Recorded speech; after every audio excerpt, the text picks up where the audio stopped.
최근에 모 연예인 사건 기억하세요? 왜 방송에 나와서 사이좋고 화목한 가족인 척 그렇게 하고 있었는데 알고 보니까 형이며 형수며 엄마며 그 연예인을 거의 착취나 다름없이 부려먹고 살고 있었고 그 연예인은 자기가 희생당하는지도 모르고 몇십 년을 그렇게 살다가 겨우 빠져나왔다고요. 저 이상하게 그 뉴스를 보면서 그렇게 눈물이 나오더라고요. 모르겠어요. 공감이 돼서 그랬던 모양입니다. 누가 그러더라고요. 자식 중에 말 잘 듣는 아이 하나 가지고 희생양 하나 만들어 놓으면 부모를 포함해서 온 식구가 일생을 편안하게 지낼 수 있다고요. 주변에 그런 집들이 많을진 모르겠지만 의외로 왜 저렇게 당하고 사나 싶을 정도로 그리 사는 사람들 생각보다 많아요. 저 역시 그런 사람 중 한 명이었고요. 내가 너희 아버지 죽고 나서 얼마나 많이 힘들었는데 너 안 버리고 산 걸로만 해도 감사하게 생각해야 돼. 알어? 다른 사람은 몰라도 넌 절대로 엄마랑 동생들 배신하면 안 된다. 집 버리고 나가는 거 그거 엄마랑 동생들한테 칼 꽂고 나가는 거나 다름없어. 저희 엄마도 마찬가지였어요. 아버지가 사업을 대차게 말아먹은 이후 저와 남동생 하나, 엄마만을 남겨두고 가족들에게 말도 하지 않고 야반도주를 하셨을 때에 엄마는 무슨 생각을 하셨을까요? 당연히 집안을 어떻게든 다시 일으키시려 했었겠죠. 하지만 가장이 없는 상황에서 엄마도 어떻게 해야 하나 꽤나 막막하셨을 겁니다. 그런 상황에서 장렬합시고 항상 우리 집을 안쓰럽게 생각하는 전 우리 집안의 희생양이 되기에 아주 훌륭한 제목이었죠. 눈만 마주치면 그 얘기를 하셨던 것 같아요. 넌 절대로 배신하면 안 된다고요. 다른 집 엄마들은 딸들이 훌륭하게 잘 커서 엄마처럼은 살지 않길, 엄마보다 100배 좋은 남자 만나서 시집 잘 가서 행복하게 살길 바란다던데 저희 엄마는 왜 대체 그러는 걸까 참 많이 생각해 봤습니다. 제가 집을 나가서 혼자 잘 먹고 잘 사는 것이 가족들에 대한 가장 큰 배신이래요. 키워준 가족을 등을 지고 그렇게 살면 안 되는 거라고, 그건 나쁜 행동이라고 끊임없이 세뇌를 시키셨던 것 같습니다. 그건 동생도 마찬가지였고요. 어렸을 때부터 제가 해주는 것들을 너무 당연하게 생각했어요. 당연히 동생과는 나이 터울이 있었으니까 일을 하느라 바쁘신 엄마를 대신해서 제가 엄마 노릇을 종종 해주곤 했죠. 누나, 나 용돈 좀 더 주면 안 돼? 엄마가 용돈 주신 지 얼마나 됐다고. 너 벌써 그 돈 다 써버린 거야? 어디 나쁜 짓이라도 하는 거야? 요즘 왜 이렇게 용돈을 자주 써? 누나가 무슨 버튼 누르면 돈 나오는 기계도 아니고 누나도 돈 없어. 정 용돈 필요하면 엄마한테 다시 얘기를 하든지 해. 고등학교를 졸업하자마자 전 오로지 가족의 생계가 걱정되어서 바로 일을 시작하게 됐는데 이게 화근이었던 걸까요? 가족들은 제가 벌어다주는 생활비를 쓰는 것을 아주 당연하게 생각했어요. 그건 하나밖에 없는 남동생도 마찬가지였죠. 용돈을 모자라게 주는 것도 아니었고 오히려 그 나이 또래 친구들에 비하면 넉넉하게 주고 있다고 생각했는데 대체 뭐에다가 그렇게 돈을 펑펑 쓰는 건지 금세 돈을 다 써버리고 또 당연스럽게 저한테 와서 손을 벌리는 남동생의 모습을 보고 이대로는 안 되겠다 싶어서 따끔하게 한 소리를 해주니까 엄마도 안 하는 잔소리를 하면서 툴툴거리고는 가버리더라고요. 그리고 잠잠할 줄 알았는데 제 지갑에 손을 댄 거죠. 너 다른 것도 아니고 어떻게 누나 지갑에 손을 댈 수가 있어? 너 누나가 얼마나 힘들게 돈 벌고 있는 줄 알고 있어? 아니 네가 알고 있으면 나한테 이런 짓 못하지. 네가 이 돈 가지고 나가서 하는 게 뭐가 있는데. 나가서 공부를 열심히 하기를 하니 뭘 하니? 차라리 그럴 거면 너도 빨리 학교 졸업하고 공장이나 취업해. 이딴 동생 대학 보내자고 내가 내 꿈까지 포기해가면서 왜 이러고 살아야 되는데? 왜 이러고 살아야 하냐고. 공장에 높으신 누가 오신다고요. 주 야간 모두 근무를 서고 피곤해서 눈도 제대로 뜨지 못하고 비틀비틀 거리고 있는데 방에서 제 서랍에 있는 돈을 챙기다가 화들짝 놀라는 남동생의 모습을 봤으니 얼마나 기가 막히겠어요. 순간 참아왔던 울분이 터지면서 소리를 지르는데 엄마가 쫓아와서 제 뺨을 때리더라고요. 비켜주세요. 남동생의 뺨이 아니라 제 뺨이 짝소리가 나면서 돌아갔어요. 대체 무슨 집구석인가 싶으시죠? 넌 네 동생이 뭘 그렇게 큰 잘못을 했다고 애를 그렇게 쥐잡듯이 잡고 있어? 오죽 돈이 부족했으면 하다못해 누나 지갑에까지 손을 대겠어. 그러게 네가 생활비를 좀 제대로 주었어 봐라. 이런 일이 생기겠나? 네가 나가서 일을 하기 시작하니까 예전엔 안 그랬었는데 아주 자기 고집이나 피우고 왜 이렇게 기가 세졌어? 세지기를? 왜 이렇게 집을 시끄럽게 만들어? 너도 이러다가 니네 아빠처럼 놔두고 집 나가려고 그러냐? 너만 얌전히 있으면 온 집안이 조용한데 왜 너는 그걸 못 참아가지고 이렇게 매일같이 집을 시끄럽게 만드는 거냐고. 네, 이게 다 제 탓이랍니다. 이렇게 시끄럽게 살고 제대로 살지 못하는 게 그게 다 제가 참지 못해서 일어난 일이라고 그래요. 지금 와서 이게 전부 말도 안 되는 그냥 저를 희생양 삼으려고 하는 개소리라는 것을 너무 잘 알지만요. 제가 그 집에서 당하고 산 게 몇십 년인데요. 순간적으로 그런 생각도 했어요. 정말 내가 이기적인 사람인가? 가족들한테 이런 마음이 든다는 게 정말 나쁜 생각인가? 엄마랑 동생은 조용하게 살 수 있는 건데 내가 정말 긁어서 부스럼 만드는 걸까 하고요. 이렇게 세뇌가 무서운 건가 봅니다. 나 하나 참으며 모두가 편한 것이 되어버리는 그런 집이요. 한 명만 지옥불에서 타 죽으면 모두가 하하호호 즐거울 수 있다는데 그러면 전 웃으면서 죽을 때까지 그 불구덩이에 튀겨가지고 타 죽어도 괜찮다는 건가요? 그날 처음으로 엄마한테 뺨을 맞고 나서요. 정신이 좀 차려지는 것 같더라고요. 그 뒤에 엄마는 위로를 해주려는 건지 당장 딸이 나쁜 마음이라도 먹을까 걱정이 되는 건지 몰라도 방에 들어와서 원래 첫째 딸이 잘 해주어야 남매 간의 우애가 좋아지는 거 아니겠냐면서 그 돈 얼마나 되냐 그거 나중에 엄마가 다 기억해놨다 채워주겠다고 의미 없는 소리를 하시면서 제 속을 더 긁어놓기만 하셨죠. 끝까지 본인이 제 뺨을 때린 것에 대해선 사과 한마디가 없으셨습니다. 솔직히 그때 뺨을 맞아가지고 얼굴이 아픈 것보다요. 정신이 확 든 것 같아요. 내가 가족들한테 어떤 취급을 받고 살아왔는지 그제서야 느낄 수 있었던 것 같습니다. 온갖 혜택은 다 누리고 살고 있으면서 책임질 일에는 귀신같이 발 빼고 저를 방패막이로 삼아왔던 가족들. 큰딸을 식모 만들어 온 식구가 일하는 사람 취급하는 사람들이 있다고 하더니 그게 저희 집일 줄이야 누가 알았겠어요. 난 그냥 딸이라는 이름을 뒤집어 쓴 허울 좋은 식모일 뿐이구나.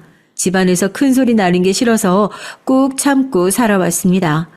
아버지가 집을 나가셨을 때 엄마가 얼마나 괴로워하셨는지 조금 더 컸었던 전 바로 옆에서 지켜보고 있었으니까요. 다시는 엄마를 저렇게 아프게 하면 안 되겠다 결심을 하고 그거 지켜드리는 선한 마음에서였습니다. 그런데 그 선한 마음이 지금까지 이렇게 이용당할 줄 몰랐던 거죠. 제가 집을 나가서 살겠다고 얘기했을 때 그 의심은 확신이 됐어요. 그렇게 크게 화를 내실 거라고는 상상도 하지 못했거든요. 어머니는 거의 눈이 뒤집혀서 네가 어떻게 우리 가족한테 그럴 수 있냐. 좋다. 나가도 좋으니까 그동안 키워준 값이라도 내놓고 가라고 제 멱살을 붙들고 흔들더라고요. 가족이랑 이렇게 더러운 꼴까지 기어이 보게 되는구나. 기가 찼습니다. 키워준 값이요? 여태 엄마가 나 키워준 값은 내가 살면서 충분히 다 갚은 것 같은데요. 반대로 물어볼게요. 엄마는 나 크면서 대체 뭘 해줬는데요?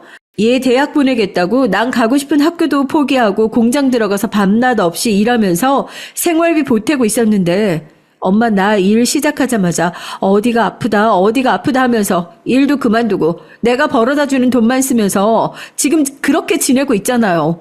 나 더 이상 이렇게는 못 살아요.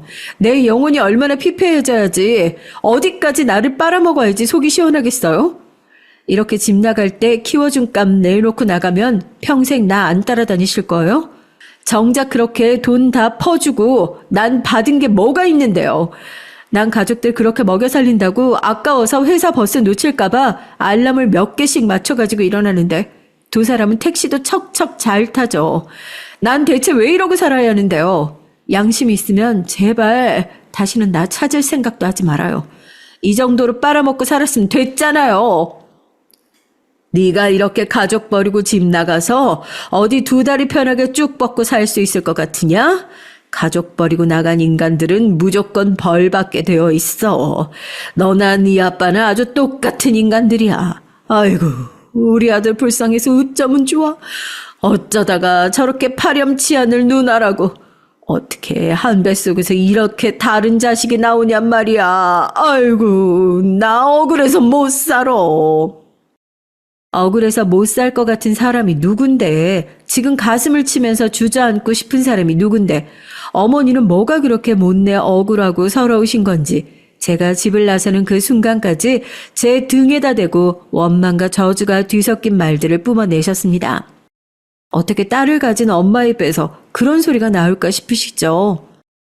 네, 그런 사람이 있습니다. 제 인생에서 가족이 가장 큰 짐이었는데요. 차라리 집을 나오니까 속이 시원해요. 처음엔 그랬어요.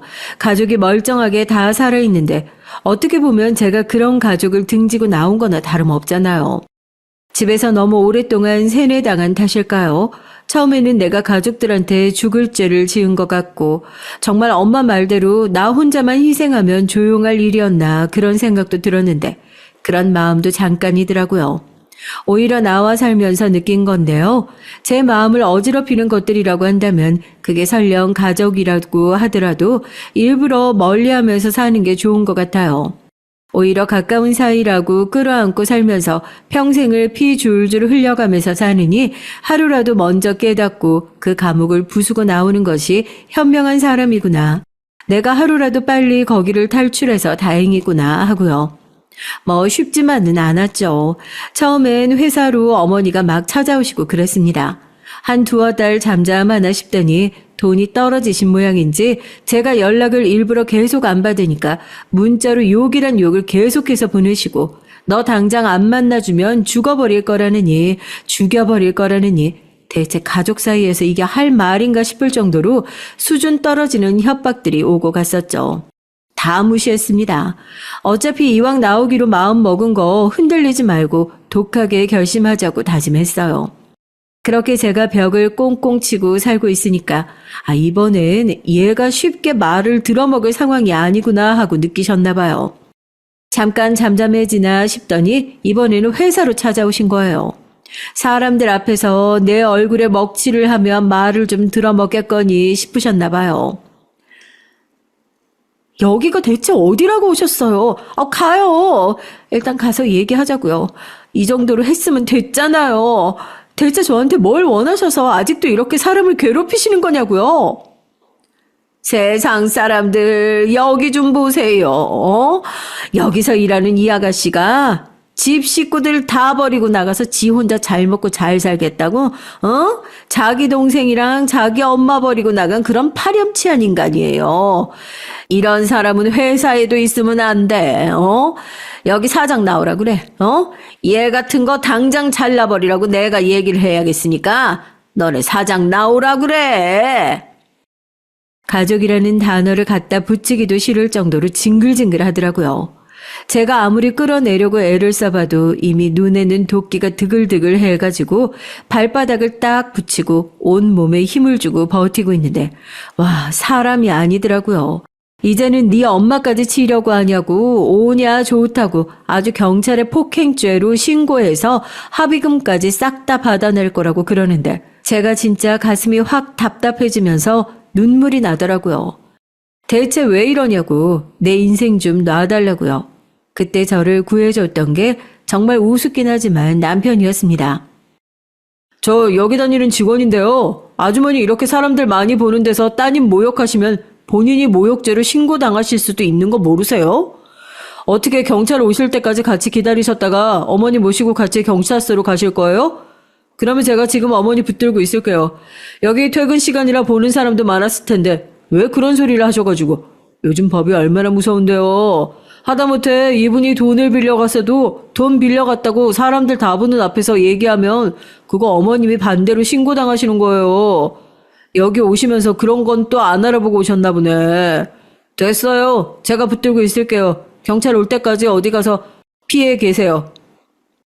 아무렇지도 않게 쓱 와서 경찰을 불렀다고 하니까 그제서야 저희 어머니가 식은땀을 삐질삐질 흘리면서 뭐 이렇게 경찰까지 부를 일이냐고 집안 문제를 그렇게 크게 키울 일이냐고 하면서 남편한테 붙잡힌 팔을 빼내려고 낑낑거리시더라고요. 남편은 아무렇지도 않게 경찰서 가서 얘기하시라고 하고요. 뭔가 본인한테 불리하겠다, 이거 잘못 돌아가고 있구나 하고 느끼셨나 봐요. 남편이 다른 데를 보는 사이에 팔을 확 빼시더니 아주 꽁지가 빠지게 도망을 치시더니 택시를 타고 가버리시더라고요. 순간 다리에 힘이 확 풀리는 것을 남편이 붙잡아 줬습니다. 괜찮아요? 남일 같지 않아서 무작정 끼어들긴 했는데 죄송해요. 경찰 신고 안 했어요. 그냥 겁 좀 주려고 했던 소리예요. 아마 당분간은 귀찮게 하실 일 없을 겁니다. 또 저런 분들 겁은 많아가지고 이렇게 한번 얘기해 놓으면 잠잠하시더라고요. 아무렇지도 않게 제가 괜찮은지 살피는 남편의 모습을 보고 저도 후다닥 감사하다고 인사를 했어요. 어쩐지 자기 처지 같아서 그냥 지나칠 수 없었다고 얘기를 하면서 경찰 신고는 그냥 겁을 주려고 한 소리였으니까 신경 쓰지 않아도 된다고 얘기를 하더라고요. 그래도 감사한 마음에 누군지는 알아야겠다 싶어가지고 명함을 받았습니다. 다행히 저희 회사 사람인 줄은 알고 있었지만 바로 옆 부서였는데 그동안 제가 얼마나 일하는 거 말고는 관심도 없이 살았는지 그동안 회사에서 얼굴 한 번을 못 본 것 같더라고요. 저 오늘 도와주셔서 정말 감사합니다. 제가 보시다시피 가족들이랑 피치 못할 사연이 조금 있어요. 도움받은 건 어떻게든 갚을게요. 나중에 밥이라도 한번 살게요. 이건 제 명함이니까 저도 도울 일이 있겠다 싶으면 언제든 편하게 연락 주세요. 그게 남편과의 첫 만남이었습니다. 정말 친절했어요. 뭐 놀라기라도 많이 놀랐을 텐데 무슨 도움을 받은 거가 뭐가 어쩌고 갚겠다는 얘기를 벌써부터 하고 있냐. 보는 사람도 많은데 우선 빨리 자기 차에 타라고 괜히 여기 서 있다간 사람들 말할 거리만 더 만들어준다고 하고 그래서 냅다 차까지 얻어 타게 됐어요. 안 그래도 지금 회사 앞에서 이 꼴이 나고 공장 버스를 타게 되면 사람들이 대체 무슨 일이냐고 가족들 간에 무슨 불화라도 있는 거냐고 있는 말 없는 말 다 만들어서 할 게 뻔하니까 택시라도 잡아서 타고 가야 하나 고민했었는데 다행이다 싶었죠. 그러고는 집이 어디냐고 물어보고 불편할 테니까 그 근처 정류장 같은 데서 세워주겠다고. 그러고 한마디도 안 해요. 무슨 일이 있었는지 가족들이랑 무슨 관계인지 꼬치꼬치 캐물어도 모자랄 것 같은데 이 사람은 정말 제가 놀란 거 그거 하나만 신경 쓰는 눈치더라고요. 그렇게 편한 분위기여서 그랬는진 몰라도 저도 모르게 제가 먼저 말을 꺼냈습니다. 제가 집을 나온 지 얼마 안 됐거든요. 보셔서 알겠지만 항상 저한테 보따리 내놓으라는 식이에요. 제가 집에서 돈을 떼먹고 나오는 것도 아니고 사고를 치고 나온 것도 아닌데 집을 나온 순간부터 아마 집에서 일어난 모든 나쁜 일은 제 탓이 될 거예요. 네가 집을 나가서 네가 안 참아서 생긴 일이라고요. 평생 그 원망 속에서 살게 될 것 같아서 그게 싫어서 나왔는데 오늘 또 어머니 얼굴 보니까 그렇게 심장이 벌렁거리더라고요. 다 이겨냈다고 생각했는데 아직은 완전히 이겨내려면 멀었나 봐요. 그래도 감사해요. 말도 없이 운전을 하던 남편도 제 얘기를 듣더니 묵묵히 자기 얘기를 꺼내더라고요. 제가 참 부럽대요. 용기가 있어서요. 세상에 저 같은 사람을 부러워할 사람이 어디 있겠냐 싶었거든요. 살면서 단 한 번도 들어본 적 없는 소리에 깜짝 놀라서 운전을 하고 있던 남편을 쳐다봤죠. 내가 아까 그랬죠? 남일 같지 않아서 도와준 거라고. 아마 집안 사정이야 다 다르고 사연이야 다 있겠지만 나도 아마 비슷한 상황인 것 같네요. 그래도 그쪽은 결국에 잘못된 거 알고 용기 있게 그 집에서 문 박차고 나온 거 아닙니까? 난 아직도 그런 집에서 쭉 살고 있어요. 내 밑으로 남동생이 둘이에요. 난 대학도 못 나오고 공장에서 이렇게 기름밥 먹어가면서 살고 있지만 내 남동생들은 대학까지 다 나와서 번듯한 직장 들어가가지고 잘 나가고 있거든요. 이런 얘기 하면서도 우스워요. 내가 아니라 내 남동생들이 그런 데 들어간 건데 내가 부모도 아니고 그걸 자랑스럽게 얘기하고 있는 꼴이요. 웃겨서요. 결국에 내 청춘 팔아서 그놈들이 그렇게 성공하고 승승장구하고 있는 건데요. 그런데 그냥 우리 집에선 그게 당연한 거예요. 동생 놈들 중 누구 하나도 나한테 고마워할 줄 모르고 형은 당연히 우리 집에서 희생해야 하는 사람인 거죠. 우리 아버지가 아프셔서 나 어렸을 때 일찍 돌아가셨거든요. 그때 이후로 계속 가장 노릇을 해왔으니까 나도 이 지독한 세월이 몇 년째인지 모르겠네요. 원래 남 일에는 잘 나설 수 있다고 하잖아요. 집에서는 찍소리도 못하는데 남이 당하고 있는 걸 보니까 울컥했나 봐요. 사실 내가 우리 집에다 제일 하고 싶었던 소리일지도 몰라요. 아까 그쪽 어머니 앞에서 했던 소리요. 경찰에 신고하겠다. 뭐 어쩐다 하는 거요. 사람이 비슷한 사람한테 필연적으로 끌리게 되는 걸까요? 남편의 얘기를 들으면 들을수록 이건 뭐 성별만 바꿔놨지 제 얘기와 똑같은 것 같아서 소름까지 쫙 돋더라니까요. 하필이면 나를 도와준 사람이 나랑 똑같은 인생을 살고 있을 확률이 뭐 얼마나 되겠어요. 그리고 또 그런 사람을 좋아하게 될 일은요. 비슷한 점이 많아서 그런 건진 몰라도 확실히 더 마음이 가더라고요. 저희가 집안에서 희생양이 되는 데에는 다 이유가 있지 않겠습니까? 사람이 앞뒤 따지지 않고 재지도 않고 그저 착해요. 이 사람한테 돌려받을 거 생각하지 않고 그냥 착하게 순하게 굴기만 하니까 사람들도 그걸 알고 귀신같이 이용해 먹는 거거든요. 그런데 서로가 볼 때는 이렇게 좋은 연인이 또 없는 거예요. 제가 처음 시댁에 인사를 갔었을 때가 생각납니다. 그때는 남편의 두 시동생들도 결혼을 하기 이전이었고 남편 하나만 바라보고 사는 시댁이라는 얘기는 남편에게 어렴풋이 들어 알고 있었지만 인사를 가고 나서 그게 무슨 소린지 확고하게 알게 되겠더라고요. 갑자기 결혼을 하고 싶다는 이 얘기를 하길래 뭐 얼마나 대단한 여자를 데려오나 했었는데 적어도 장남이면 집안의 보탬이 되는 결혼을 해야 하지 않겠니? 자리에 앉자마자 대뜸 너는 시집을 올 때 얼마나 해올 수 있냐 돈 얘기부터 시작해서 아들 팔아서 한 미천 남기려는 사람처럼 눈에 불을 켜고 달려드는 시댁 앞에서 한없이 작아지는 남편을 보니까 제가 다 화가 나는 거 있죠. 또 저희 남편 제가 그렇게 회사 앞에서 저희 어머니한테 무시받았을 땐 그렇게 자기 일처럼 나서서 버럭버럭 화를 내주더니 막상 자기 일이 되니까요. 한마디를 제대로 대들고 따지지를 못해요. 그 모습이 답답하고 서운한 게 아니라요. 왜 저러는 건지 아니까 그냥 짠하기만 한 겁니다. 이 사람은 대체 이 집구석에서 얼마나 오랜 세월 동안 착취를 당하고 너는 이런 취급을 받는 게 당연한 사람인 거다. 가스라이팅을 당하고 살았기에 앉아서 이런 소리를 듣는 것이 당연한 사람이 됐을까 하고요. 제가 그런 남편의 손을 꼭 잡고 무슨 결심을 했는 줄 아세요? 이런 집구석에는 절대 시집가지 말아야겠다. 이런 생각을 한 게 아니라요. 내가 힘들 때 이 사람이 날 구제해줬던 것처럼 나도 이 사람 책임져야겠다고 결심했으니 끝까지 한번 책임을 져보겠다 생각을 했죠. 어떻게든지 이 지옥 같은 집구석에서 내가 데리고 나와야겠다고요. 제가 하는 얘기를 듣고 시댁 식구들 다 벙찌더라고요. 어머님, 여기가 무슨 못 사는 나라도 아닌데 설마 남편 결혼하는데 얼마씩 내놓고 결혼해야 하고 그런 거 바라시는 건 어머님도 원치 않으실 거 아니에요. 어머님도 큰아들 장가 보내면서 두 사람 행복한 게 제일이다. 그렇게 생각하고 계신 거 맞죠? 저희 두 사람 행복하게 잘 살 정도로 많이 벌어두고 모아뒀습니다. 이 사람도 성실하게 일했고요. 저희 결혼하고 나서도 시댁에다가 해야 할 도리는 다 하면서 잘 지낼 테니까 혹시라도 저희가 어려워서 손 벌릴까 그런 걱정은 안 하셔도 될 것 같아요.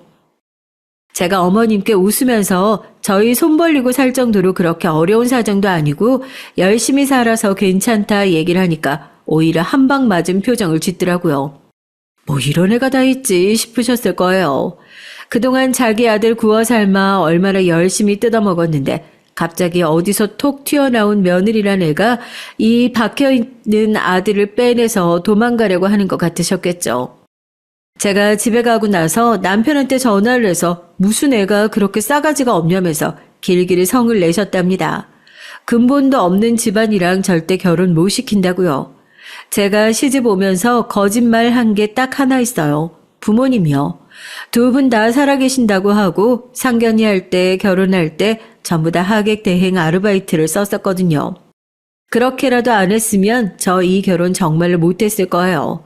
어떻게든지 꼬투리라도 하나 잡아서 남편과 결혼 안 시키려고 어머님은 눈에 쌍심지를 켜고 계셨거든요. 더 반대할 건덕지도 없어서 꾸역꾸역 결혼을 허락하셨다고 보는 게 맞겠네요. 사연 들으시는 분들 기가 막히실 거예요. 뭐하러 저런 집구석에 그렇게 하자없는 사람 흉내까지 내가면서 꾸역꾸역 시집을 가려고 했냐고요. 네, 저도 알고 있어요. 정상적인 시댁이 아니라는 것도, 그리고 이 시댁 때문에 언젠가 한 번은 골치 아픈 일이 생길 거라는 것도요. 하지만 이 결혼을 결심한 이유는 딱 하나였답니다. 남편이요. 결국 제가 사랑하고 함께 살아갈 사람은 남편이잖아요. 뭐 언젠가 이 사실이 몽땅 걸려서 제가 이 집에서 이혼을 당한다고 하더라도 제가 사는 동안 남편 정신 제대로 차리게 해서 이 집안과 아주 연을 끊어놔야겠다. 그리 생각을 하고 있었어요. 남편도 저만큼이나 집에 오랫동안 목줄을 틀어잡혀 살았던 사람이고 그만큼 쉽지 않은 일이 될 것도 잘 알고 있었지만 결국 저도 그 긴 싸움에 이겨서 탈출했잖아요. 어려울 뿐이지 안 되는 일인 건 아니었으니까 어쨌든 부딪혀봐야겠다 싶었습니다. 저랑 같은 직장에 다니던 남편은 좋은 기회가 있어서 근처에 있는 다른 중소기업으로 이직을 하게 됐고요. 본격적으로 저희 결혼 생활도 시작하게 됐습니다. 잘 다니고 있던 직장을 옮기게 된 데는 저의 입김도 있었어요. 결혼을 하자마자 분가는 절대 안 된다. 다른 사람도 아니고 장남인데 무조건 집에 들어와서 살아야 한다. 시어머니랑 맏며느리랑 무슨 집안일에 합을 맞춰야 집이 잘 굴러간다는 말도 안 되는 소리를 하시면서 고집을 부리시는 시어머니의 의견을 꺾기 위함도 있었죠. 남편이 원래 다니고 있던 저와 같은 직장에 다니면 오히려 출퇴근에 어려움이 없어서 또 시어머니의 말에 질질 끌려가게 될 것 같은 상황에서 우연히 남편에게 좋은 이직 제안이 들어오게 됐고 저는 냉큼 남편의 등을 떠밀었습니다. 조건이 좋았던 것도 있었지만 이거면 됐다 하고요. 어머님, 시댁 잘 굴러가는 것도 중요하지만 저희 집안 먼저 잘 굴러가는 것도 중요하잖아요. 저희 시댁에서 이 사람은 저 직장으로, 저는 이 직장으로 출퇴근하려고 하면 힘들어서 둘 다 망해요. 그렇다고 좋은 조건으로 자리가 나왔는데 안 옮길 수도 없잖아요. 일부러 그렇게 직장 옮길 것까지 생각해서 신혼집을 딱 중간에 있는 자리로 알아보고 잘 구한 거예요. 저희도 조금 번거롭긴 하지만 챙겨주실 거 있으시면 주말이나 어머님 서운하시지 않게 한 번씩 들릴게요. 제가 노는 사람도 아니고 어떻게 같이 일하는데 시댁 일까지 같이 하겠어요. 아마 제가 얘기를 할 때마다 시어머니 속에서 부하가 치밀었을걸요. 맏며느리라고 어디서 들어와가지고 자기 손에 쥐고 열심히 부려먹을 궁리를 하고 계셨는데 아마도 제가 집을 나오기 전에 옛날 그 모습이었다면 어머님이 원하시는 대로 하나하나 다 맞춰드리고 끌려다녔을지도 모르겠죠. 남편은 옆에서 이래도 되는 게 맞냐 하면서 눈치를 보긴 했지만 전 괜찮다고 다 저만 믿으라고 호언장담을 했습니다. 그뿐만인 줄 아세요? 시동생들이 결혼을 하고 나서부터 시댁의 갑질은 더욱 심해진 것 같아요. 이 집안은 아주 다 같이 편을 먹고 남편을 무시하기로 작정이라도 한 모양인지 제가 뻔히 앞에 있는데도 자기들은 늘 그랬는데 새로 집 식구가 된 네가 뭘 아냐, 네가 뭘 안다고 우리 집안일에 나서냐는 식으로 저를 완전히 바보 취급을 하면서 제 앞에서 남편을 벗겨먹으려고 한 게 한두 번이 아닙니다. 같은 아들인데 왜 그렇게 첫째 아들만 바보 취급을 하고 둘째, 셋째는 눈에 넣어도 안 아픈 아들처럼 구는지 모르겠습니다. 시동생이 결혼할 땐 결혼을 해서 제가 딱 버티고 있으니까 대놓고 돈 내놓으라는 소리는 못하고 그래도 결혼하는데 장남이 돼서 뭐라도 해줘야 하지 않겠냐. 큰형이 돼서 뭐 애들 집이라도 살 수 있게 보태야 하지 않냐. 대뜸 그런 소리를 하시는 거예요. 저희 아파트 대출금도 다 못 갚았고 저희 결혼하고 집 살 때 돈 한 푼 안 보태준 사람들이 대체 무슨 소리를 하시는 건가 싶었죠. 어머님, 저희 결혼할 때 양가 도움 없이 너네끼리 알아서 해라 그러셔서 저희 손 한 번 안 벌리고 결혼했어요. 이 사람이 열심히 일해서 서방님들 대학까지 다 보내놓고 좋은 직장 들어가서 일하고 계신데 뭐가 걱정이라고 집까지 해주겠어요. 설마 그런 것까지 바라시는 건 아니죠? 저희도 섭섭하지 않게 축의는 넉넉하게 할게요. 형이 됐는데 설마 그런 거 제대로 안 챙기려고요. 걱정하지 마세요. 거기서도 딱 잘라서 얘기를 하니까 입 대빨 나오셔가지고 쟤는 지 시어머니가 하는 말이면 사사건건 반대하고 든다고 또 한 소리를 하시더라고요.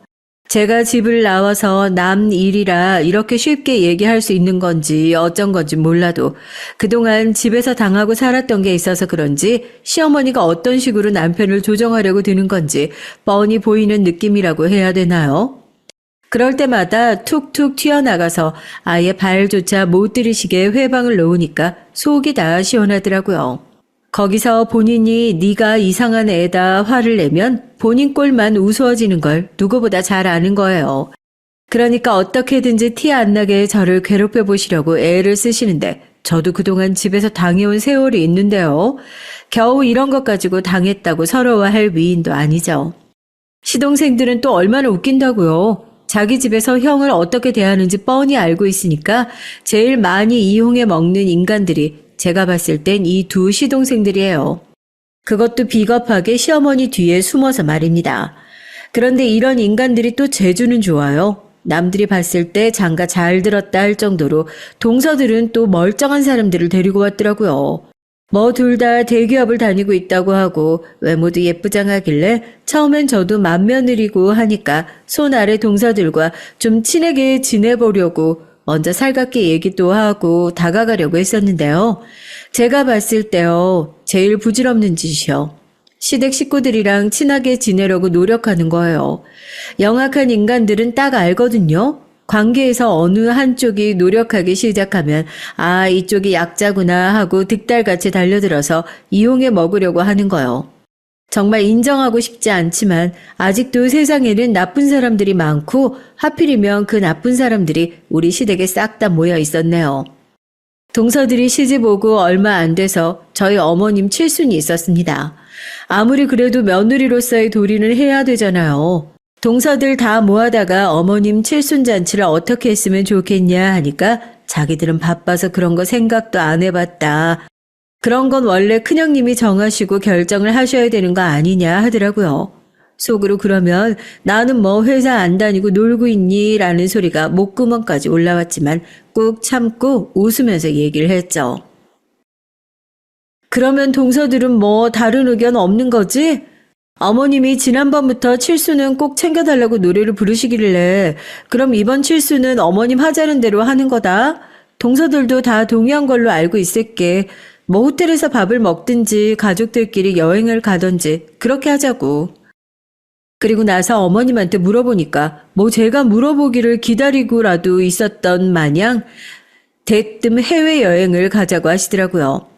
안 그래도 돈 나갈 때가 천진데 무슨 뜬금없이 해외여행인가 싶었는데 이제 집에 새 식구도 들어왔으니까 다 같이 여행 한번 가는 것도 좋지 않겠냐고 그래요. 이왕이면 본인이 원하시는 대로 해드리려고 했었는데 이거 생각보다 판이 좀 커지는 것 같아서 저도 그렇게 썩 달갑진 않았었네요. 내 칠순잔치 내가 하고 싶은 대로 한다는데 뭐가 그렇게 고민이 많고 말이 많어? 하여튼 요즘 내 친구들 보니까 대만 여행 그렇게 많이 간다던데 네가 계획이랑 다 짜서 예약해놔. 애들 바쁜데 이리저리 전화해서 물어보고 어쩌고 하지 말고 그래도 요즘에 일하는 사람 중에는 네가 제일 덜 바쁘잖아. 거기다가 맏며느리인데 매번 요리조리 피해가기만 하고 너도 귀찮은 일 좀 도맡아서 할 줄도 알고 해야지. 돈은 나중에 받더라도 네가 가족들 여권이랑 다 받아가지고 예약이랑 하고 해라. 알겠니? 졸지에 귀찮은 일 하나 제대로 떠맡았다 싶었죠. 그래도 어떡해요. 어머님이 저렇게 얄미워하시는 것처럼 제가 그동안 시댁 일이라면 정말 요리조리 미꾸라지처럼 잘 빠져나왔던 것도 있었으니까 이번엔 그래 내가 100번 1000번 양보해서 한번 저어준다 하는 생각으로 그러면 나중에 다 계산하고 나서 돈은 각출하는 것으로 하고 우선 우리 집에서 결제를 하겠다고 그리고 예약까지 다 해놨죠. 그래도 이렇게 큰 일을 했으니 당분간 시댁에서 귀찮게 할 일은 없겠다 싶었는데 제가 이놈의 시댁을 너무 믿었던 거예요. 여보, 서방님들한테 돈 다 받았죠? 우리 미리 카드로 결제한 것도 있어서 다음 달에 카드 대금 결제하려면 다 받아놔야 돼요. 내가 동서들한테 문자로 다 보냈었는데. 뭐? 어머님 말씀으로는 당신이 이번 여행 비용 우리 집에서 다 내기로 했었다고. 형진이랑 형민이도 다 그렇게 알고 있던데? 동서들도 마찬가지고. 안 그래도 당신이 나한테 한마디 상의도 없이 그럴 사람이 아닌데 무슨 소린가 했어. 기가 막히죠. 저희 시어머니 이제 치매가 오신 건지 제가 하지도 않은 말을 막 지어내서 서스럼 없이 거짓말을 하고 돌아다니시더라고요. 구라도 얼마나 사실적으로 치신 건지 남편한테 얘기를 전해 듣는데 제 얘기인데도 불구하고 제가 깜빡 속아 넘어갈 뻔했다니까요. 글쎄 제가 어머님 칠순이라서 해드린 것도 없어서 죄송하다고 여행 비용은 저희 쪽에서 다 낼 테니까 몸만 오면 된다고 그랬다고 합니다. 안 봐도 뻔하죠. 이런 식으로 그냥 얼렁뚱땅 여행 먼저 가놓고 난 그런 줄 알았다. 얘기 그렇게 된 줄 알고 애들도 기분 좋게 다녀왔는데 이제 와서 딴소리를 하면 어떡하냐. 이런 식으로 저희 집에 다 뒤집어 씌우고 돈도 저희가 다 내게 하려는 수작이셨겠죠. 그 얘기를 듣고 어떻게 했냐고요?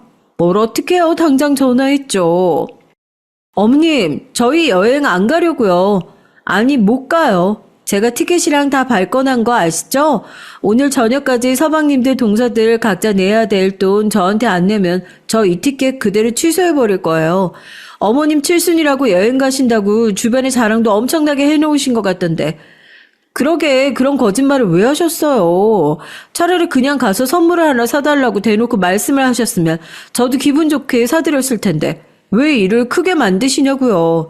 여튼 전 오늘 저녁까지 그 돈 입금 안 되면 이 비행기 티켓 그대로 취소하고 환불할 거니까 그런 줄 아세요? 뭐? 야, 나 지금 여행 가기로 주변에다 얘기 다 해놨는데 그걸 환불하긴 왜 환불해? 애들한테 전화해서 내가 얘기하면 될 거 아니냐.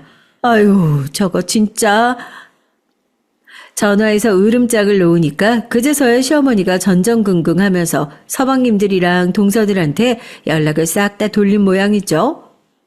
거기도 그래요. 분명 이게 시어머니의 개 수작이라는 거 다 알고 있으면서도 그냥 자기들이 돈 내기 싫으니까 맞춰주고 동조해준 게 분명한 겁니다. 남편한테 그랬어요. 이 집 식구들 그냥 싹 다 한통속이라고요. 남편은 그냥 미안해서 어쩔 줄을 몰라 하죠. 괜히 자기 때문에 이런 집구석에 시집와서 매일같이 시어머님이랑 기싸움이나 하고 있고 동생들이 속 터지게 하는 거 제가 대신 싸우고 있는 것 같으니까 미안해하는 게 당연하려나요? 부부 사이가 어디 그런 걸로 미안해하는 거야? 됐어. 미안해하는 건 됐으니까 이제서라도 정신 똑바로 차려. 당신 여태까지 계속 이렇게 산 거야? 내가 전화해서 한 소리 하니까 다 저녁 돼서 돈 보내는 거 봐. 할 줄 아는데 이 사람들 안 하고 산 거라니까? 난 그게 괘씸한 거라고. 사람들이 왜 이렇게 못됐니? 할 줄 아는 건데 뻔히 모르는 척하고 그냥 당신한테 의지해서 사는 게 편하고 좋으니까 다들 모른 척 하면서 이렇게 산 거 아니야. 나 이거 확실히 좀 끊어냈으면 좋겠어. 남편은 그때 그 일로 많이 충격받고 저한테 참 많이 미안해했던 것 같습니다. 무슨 기분인지 제가 제일 잘 알죠. 제가 그동안 평생을 믿고 살아왔던 가족이었는데 그 가족들이 사실은 나를 위해주는 사람이 아니었다는 의심이 점차 확신으로 가까워질 때에 그 충격은 말로 다 할 수 없으니까요. 하지만 전 남편을 재촉하지도 그런 남편을 부추기지도 않았습니다. 결국 그렇게 잘못된 세 장은 스스로 부수고 나와야지만 의미가 있다는 것을 누구보다 제가 제일 잘 아니까요. 남편이 하루라도 빨리 이게 잘못된 상황이라는 것을 깨닫고 스스로 나와주기만을 간절히 기다리고 있었습니다. 여행 내내 평소와 달리 말도 없이 조용한 남편의 모습을 보면서 내가 눈치채지 못하는 변화가 조금씩은 일어나고 있구나. 그래도 조금은 더 남편을 기다려볼 수 있겠구나. 기대도 되고 참 다행이다 싶더라고요. 그리고 아무리 예쁘게 담아놓고 꽉 눌러놨다고 하더라도 무식하게 봉투에 밀어넣은 내용물은 언젠가 뻥 하고 터지는 법이죠. 그동안 참고 살아왔던 남편의 세월들, 희생양이 되어 살아왔던 그 숱한 고난의 시간들이 뻥 터지게 되는 일이 얼마 전에 있었습니다. 아이러니하게도 시댁을 싹 다 엎어버리게 된 계기는 저희 집에서 찾아온 좋은 소식 덕분이었어요. 저희 남편 정말 성실해요. 이직을 한 직장에서도 꾸준히 묵묵하게 자기 일만 열심히 잘해왔거든요. 고등학교 졸업하자마자 바로 일을 시작해가지고 대학 졸업해서 일 시작한 사람들보다 배움이 조금 짧을 수는 있어도 기술적으로 따지면 저희 남편 따라갈 사람이 없다고 생각하거든요. 그렇게 저도 자부심을 가지고 있는데 다행히 이번에 새로 넘어간 회사에서도 이런 남편의 진가를 알아봐준 모양이더라고요. 옮긴 지 얼마 되지 않은 것 같았는데 그동안 애를 먹었던 승진 심사에서 통과하게 됐다고, 이번에 부장을 달게 됐다고 하더라고요. 여보, 진짜 고생했어. 난 당신이 정말로 잘 될 줄 알았어. 당신 같은 사람이 아니면 누가 승진을 해. 다들 좋아하시겠다. 내가 연락할게. 우리가 저녁이라도 한번 산다고. 또 착한 우리 남편, 이렇게 좋은 일 생기면 누구보다 먼저 찾는 게 가족이라는 것도 알고 있으니까요. 괜히 제 눈치를 보면서 우물쭈물하는 것 같길래 그럴 필요 없다고, 당연히 좋은 일 있으면 가족한테 알리고 축하받는 게 맞는 거 아니겠냐면서 어머니에게도 남편의 승진 소식을 알렸습니다. 전화를 하자마자 대뜸 그런 좋은 일 있으면 니네가 한턱이라도 쏴야 하는 거 아니냐 하시는 소리에 또 빠직하긴 했지만 과정이 어쨌든 간에 결국에 그 한턱 쏘려고 연락드린 건 맞으니까요. 안 그래도 그러려고 했다고 저녁에 다 같이 대게집이라도 가자고 말씀을 드렸어요. 저희도 그렇게 잘 버는 건 아니고 대게집 가면 지출이 상당하죠. 큰 마음 먹고 가는 거예요. 그래도 다른 일도 아니고 남편의 승진 소식인데 가족들 다 불러서 그 정도 가게에서는 먹어야겠다. 저도 나름대로 오늘은 돈 아낄 생각 안 하고 가족들 다 거기로 모은 거고요.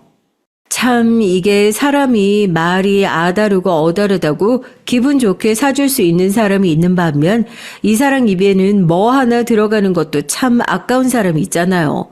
저만 그런가요? 꼭 안 해도 될 시덥잖은 소리를 해가지고 사람 기분을 망치는 사람이요. 저희 서방님이랑 동서들이 꼭 그러거든요.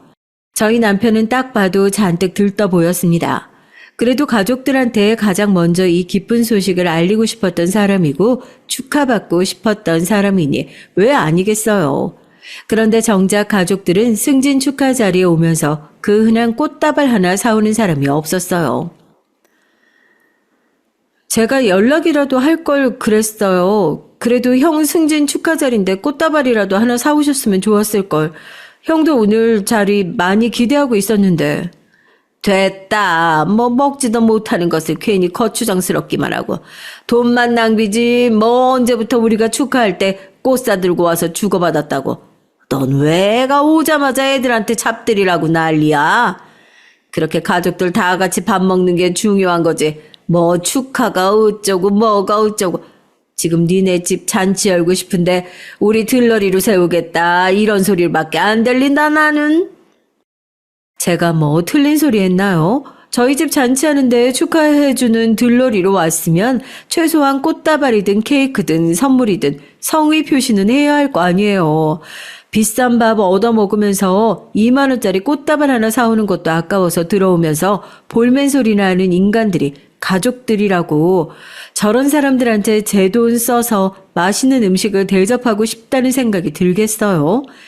당장이라도 거기서 그냥 돌아가시라고 더 사드리고 싶지도 않으니까 그냥 집 가서 라면이라 속 편하게 끓여 드시라고 하고 등을 밀어서 다시 가게 밖으로 내보내고 싶었지만 또 가족들이랑 오랜만에 같이 밥 먹는다고 들떠있는 남편을 괜히 실망시키고 싶지도 않아가지고 이런 일로 큰소리 내지 말자고 그냥 앉으시라고, 꽃은 제가 주문하겠다고, 그러니까 그냥 서방님이 주신 걸로 하라고, 그러고 몰래 화장실에 들어가서 급하게 꽃 배달을 시켰어요. 그렇게 앉아서 대게집은 어디가 좋네, 요즘엔 대게 수율이 어쨌네 저쨌네 하면서 자기들끼리 이제는 가게 품평회를 시작하는데 주둥이를 한 대 콱 쥐어받고 싶다는 생각밖에 안 들더라고요. 그렇게 한참 술도 마시고 대게도 먹고 분위기가 무르익고 서방님이 주신 꽃바구니라고 해가지고 꽃까지 받은 남편도 기분이 많이 좋아 보이더라고요. 그래, 좋은 게 좋은 거다. 오늘은 그냥 별일 없이 조용히 넘어가자 했었는데 아무래도 시킨 양이 좀 많으니까요. 저랑 남편이 중간에 한번 계산을 하고 오겠다고 자리에서 일어났죠. 추가로 드실 게 더 있으시면 계산하고 나서 한 번 더 시키라고 그러면서요. 그래서 일어나서 몇 걸음 떼지도 않았는데 뒤에서 딱 그 얘기가 들리는 거예요. 술도 좀 됐겠다. 나름대로 자기네들끼리 속닥거리려고 했는데 목소리가 크게 튀어나간 거겠죠. 야, 봤어? 팔짱 끼고 나가는 거? 난 무슨 영부인이라도 되는 줄 알았다. 제가 계산하고 올게요. 아니, 호텔 식당이라도 왔니? 하여튼 없는 것들이 더한다고 중소기업 부장이 뭐라고 지랄이야 지랄은. 순간 발이 우뚝 멈춰 서더라고요. 저 말고 남편이요. 저 그냥 이 악물고 모른 척 하려고 했어요. 나가서 없더라도 제발 오늘 다 지나고 나서 저 멍청한 것들이랑 한판 붙자 생각했었는데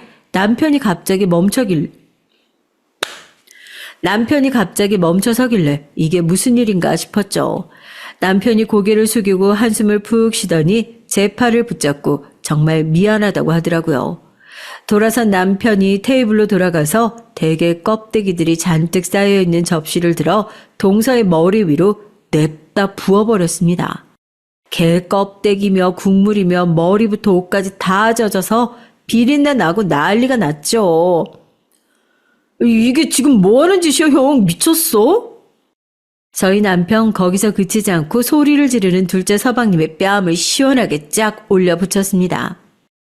한 번도 남편이 저렇게 화를 내는 모습을 못 봤는데 시어머니도 비명을 지르고 난리가 났죠. 미친 것들은 니들이겠지. 내가 나한테 빨대 꽂고 기생충처럼 빌부터 사는 거 다 참았어. 그런데 내 아내 모욕하는 건 절대 못 참아. 니들 뭔데? 양심이라는 게 있어? 어머니, 똑바로 들으세요. 이 집 식구들은요, 이 먹다 남은 개 껍데기만도 못한 인간인들이에요. 남의 인생에 빌붙어서 쪽쪽 빨아먹을 궁리만 해가지고 이렇게 속은 텅 비어서 아무것도 없는 개 껍데기 같은 인간이요. 자식들 그렇게 키워낸 거 다 어머님 책임입니다. 아세요? 이제 나도 버틸 만큼 버텼고 참을 만큼 참았습니다. 너 결혼할 때 내가 빌려줬던 돈 있지? 지금 차용증에 날짜가 2달이 넘어갔는데도 이자 한번 달라 소리 안 했는데 이제 그것도 다시 돌려줘야겠다. 내가 오늘부터 이 집을 나가서 완전히 인연 끊고 살 거거든. 가족이 아니니까 이제 그것도 빌려줄 필요 없겠다 싶어서 정리할 거 정리하고 우리 여기서 완전히 인연 끊어버리자. 그건 저도 모르는 사실이었는데 막내 서방님한테 결혼 전에 빌려준 돈이 있었던 모양이더라고요. 아마 막내 동서는 그 사실을 전혀 몰랐던 것 같고요. 이게 무슨 소리냐고 지들끼리 빌고 난리가 났어요.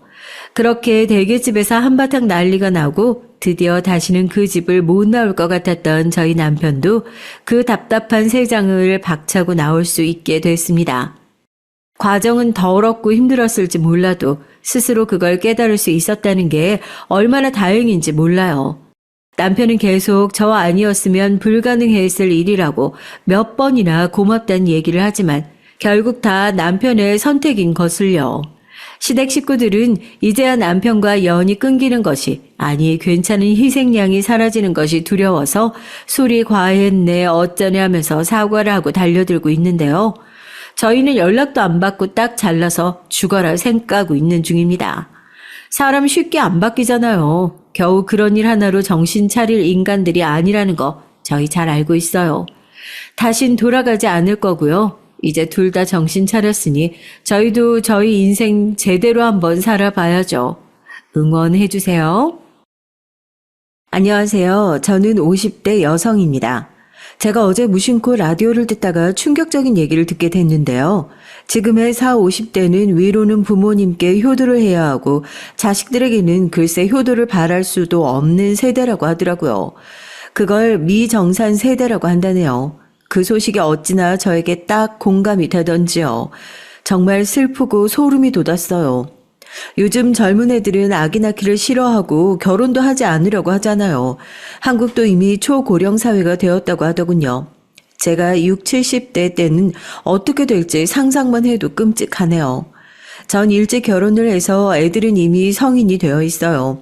큰딸은 시집을 갔고 작은 아들은 다행히 취업이 돼서 열심히 회사에 다니는 중이고요. 남편은 가난 말기입니다. 아니, 이젠 전 남편이라고 해야죠. 전 지금 남편과 이혼 소송 중이거든요. 제가 어쩌다가 인생이 새로 시작되는 황금기에 남편과 이혼을 하게 됐는지 여러분은 궁금하지 않으신가요? 그럼 지금부터 제가 당한 어이없고 황당한 스토리를 들려드릴 텐데요. 어쩌면 청취자분들도 뒷목을 잡으실 정도로 화가 나실 수도 있지만 끝까지 들어주세요. 제 사연을 잘 들어주시고 부디 청취자님들의 현명한 댓글 부탁드립니다. 그럼 우선 제가 살아온 얘기부터 좀 할게요. 전 파주 시골 출신이에요.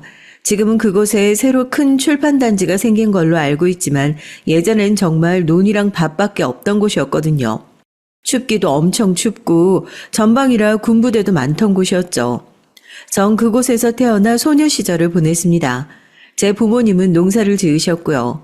평생 땅밖에 모르고 고생만 하다 돌아가셨죠. 지금은 두 분 다 돌아가시고 안 계시지만 말이죠. 전 제 친정 부모님만 생각하면 눈물부터 나옵니다. 제가 시집 온 후에 시댁 부모님과 남편만 챙기다가 친정 부모님의 임종도 못 보고 두 분을 보내드렸거든요. 지금 생각하면 제가 왜 그렇게 바보처럼 살았는지 정말 후회가 됩니다. 부모님이 살아계실 때 자주 찾아뵙고 효도도 해드렸으면 정말 좋았을 텐데요. 저희 부모님은 딸 둘, 아들 셋 이렇게 5남매를 키우셨어요. 그 중에 저는 둘째 딸이고요. 농사밖에 모르시던 부모님은 돈을 모으는 대로 논밭을 사서 쌀농사며 밭농사를 지으셨어요. 전 어릴 적에 부모님이 농사 짓는 분들이라는 것이 싫었어요. 다른 친구 집 부모님들은 수퍼도 하시고 정육점도 하시는데 왜 우리 엄마 아빠만 하루 종일 논밭에서 고생을 해야 되는 건지. 부모님이 농사를 지으신다는 이유로 어렸을 적 언니와 제가 집안일을 도맡아 했던 생각을 하면 지금도 몸서리가 쳐집니다. 하지만 오빠와 동생들은 남자라는 이유로 집안일은커녕 자기가 먹은 그릇조차 치우지 않았죠. 저와 언니가 오빠, 동생들은 왜 집안일을 하나도 안 하냐고 불평을 하면 아버지는 이런 말씀을 하셨습니다. 제 부모님은 옛날 분들이 다 그렇듯이 남아선호 사상이 짙은 분들이었거든요. 아버지, 왜 오빠한테는 설거지 안 시키고 맨날 나한테만 시켜요? 저도 다음 주에 시험이란 말이에요. 기집애가 공부를 해서 뭐래. 그냥 얌전히 집안에서 엄마나 돕다가 시집가 버리면 그만인걸. 네 오빠가 잘 돼야 돼. 그래야 나중에 우리한테 돌아올 것이 있지. 저는 그런 부모님의 가부장적인 태도들이 싫었습니다. 그런데 더 화가 났던 것은 아버지의 밑에서 오냐오냐 비호만 받으며 아무것도 안 하는 큰오빠였어요. 큰오빠는 항상 아버지가 그런 말씀을 하실 때마다 아버지 뒤에서 혀를 내밀며 저를 약올렸거든요. 그러면서 하는 말이 더 가관이었어요. 내가 이 집안의 왕이야. 내가 이 집안 이끌고 나갈 장남의 장손이니까 누나도 너도 다 소용없어. 내가 엄마 아빠 모시게 될 거니까 내가 지금 대우받는 게 당연한 거야. 그래, 우리 늙으면 큰오빠한테 부양받아야 되니까 너희들이 억울해할 건 없어. 너랑 네 언니야 다 시집가면 그만이지. 남의 식구가 될 거잖아. 그런데 아이러니한 건 제 큰오빠는 부모님을 1년도 안 모시고 돌아가실 때까지 시골에서 그냥 방치했다는 거예요. 세상에 이런 불효자식이 있습니까? 전 그 당시에 친정 부모님께 딸이라고 하도 구박을 받고 차별을 받아서 지금도 그게 너무나 가슴에 맺혀 있어요. 그래서 제 아이들은 그렇게 키우지 않으리라 굳게 다짐을 했습니다. 제 언니는 그런 차별 대우를 받으며 반쯤은 체념을 했죠. 그래서 언니는 저처럼 아버지에게 불평도 하지 않고 그저 묵묵히 자기 일을 했습니다. 마치 엄마처럼요. 전 그런 큰언니를 볼 때마다 답답했어요. 언니는 화도 안 나?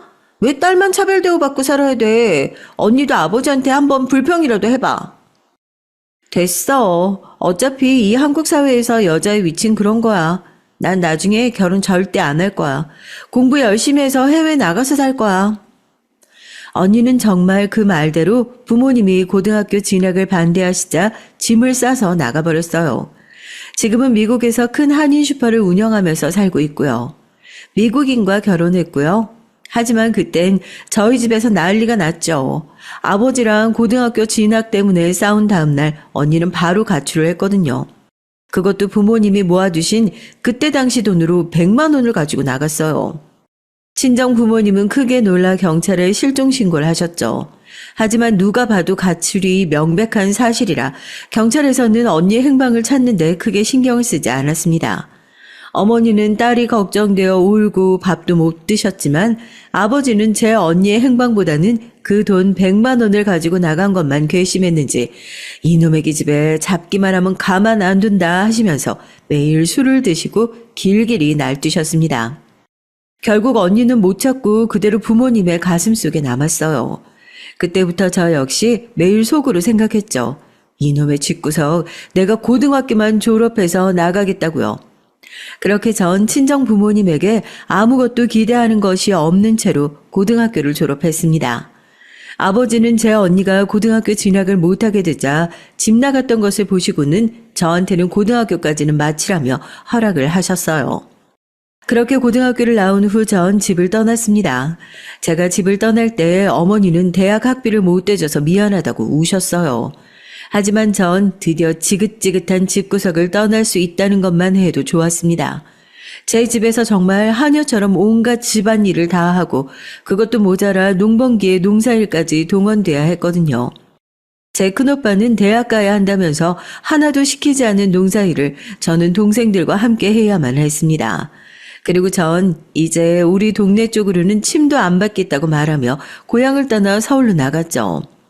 20살이 되어 처음 보았던 서울은 확실히 파주보다 번화하고 일자리도 많은 별천지였습니다. 전 부모님의 도움을 일체 받지 않았기 때문에 처음엔 고생도 많이 했어요. 상고를 나와 정리일도 해봤지만 전 가만히 앉아서 사무직으로 일하는 것은 적성에 맞지 않았습니다. 그래서 한 1년 하고 바로 그만뒀어요. 그 후부터는 월세방을 전전하며 하루 벌어 하루 먹고 살았던 적이 있었고요. 요즘에야 다들 어플 쓰지만 옛날에는 생활정보지 벼룩시장이라는 게 있었잖아요. 전 벼룩시장 구인구직란을 매일 체크해서 일당이 가장 높은 곳으로 골라 일을 나갔습니다. 파출부 일도 해보고 공장에서 알바도 해보고요. 제일 많이 주는 건 아무래도 노가다 일인데 여자는 거의 써주질 않더라고요. 그러다가 전 주방 설거지와 홀 서빙 일이 의외로 돈이 많이 준다는 것을 알게 됐어요. 그래서 전 22살에 시어머니가 운영하시는 식당에서 일을 하게 됐고요. 시어머니는 서울 강남에서 큰 고깃집을 운영하고 계셨습니다. 시어머니의 식당은 처음엔 동네 작은 연탄 불고깃집에서 시작됐어요. 그러다가 입소문이 나서 식당을 강남으로 옮겨 크게 확장하셨죠. 그 상태로 20년이 넘게 해오시고 계십니다. 시어머니와 제가 어떻게 만나게 됐는지 궁금하시죠? 어느 비 많이 오던 날 저는 거리를 정처 없이 걷고 있었어요. 그날은 아침부터 아무것도 못 먹은 날이었고요. 그런데 시어머니의 식당에서 풍겨오는 냄새가 장난이 아니더라고요. 전 홀린 듯이 그 고깃집에 들어갔습니다. 시어머니는 그때 마포에서 혼자 가게를 하고 계셨어요. 손님도 거의 없었고요. 시어머니는 저에게 뭘 먹을 거냐고 무뚝뚝하게 물어보셨습니다. 전 쭈뼛거리며 제가 돈이 없다고 그냥 너무 맛있는 냄새가 나서 들어와 본 거라면서 나가려고 했어요. 그랬더니 시어머니는 제 모습을 아래 위로 훑어보시더니 물으셨습니다. 너 나이가 몇 살이야? 미성년자는 아니지? 네, 저 22살이에요. 그래? 그럼 내가 밥 한 끼 줄 테니까 여기서 하루만 일해볼래?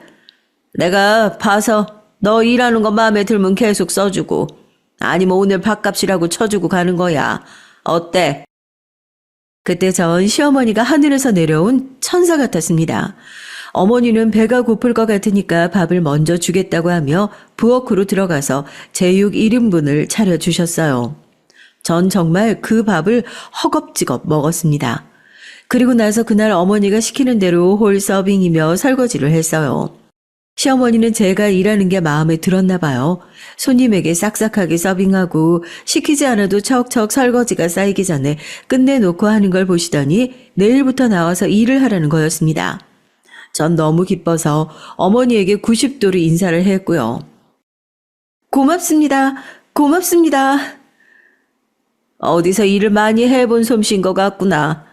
그래, 내일 꼭 일하러 와야 된다. 내가 너 마음에 들면 월급도 많이 올려주마.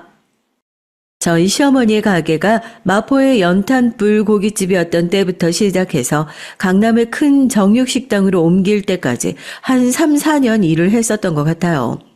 그러다 시어머니의 소개로 남편을 만나게 됐죠. 시어머니는 아들 삼형제를 두었는데 첫째가 제 남편이었고 그 밑으로 둘째, 셋째 시동생이 각각 3살 터울이었습니다. 그때 남편은 고등학교를 졸업 후 일이 없어 놀고 있다가 어머니의 식당에서 불판 및 고기 써는 담당을 하고 있었어요. 남편이 고기를 썰어주면 제가 손님상에 갖다 놓고 불판이 많이 쌓이면 남편이 나가서 닦아 채워주었습니다. 그러다 보니 시어머니는 제가 일하는 사람으로서 욕심이 났었나 봐요. 어느 날 고깃집 영업이 끝나고 제가 열심히 청소를 하고 있는데 시어머니가 가만히 다가와서 제게 넌지시 묻는 거였습니다. 예, 난 네가 마음에 든다. 그러니까 우리 큰아들하고 결혼해서 우리 고깃집 네가 이어받을래? 우리 아들도 네가 마음에 있는 것 같던데 말이야. 남편은 저보다 2살 연하였어요. 그래서 처음엔 남편이 남자로 생각되지 않아 결혼을 안 하겠다고 했고요. 그러나 시어머니는 집요하게 저에게 남편과 한번 사귀어 보라며 강요를 하는 거였습니다.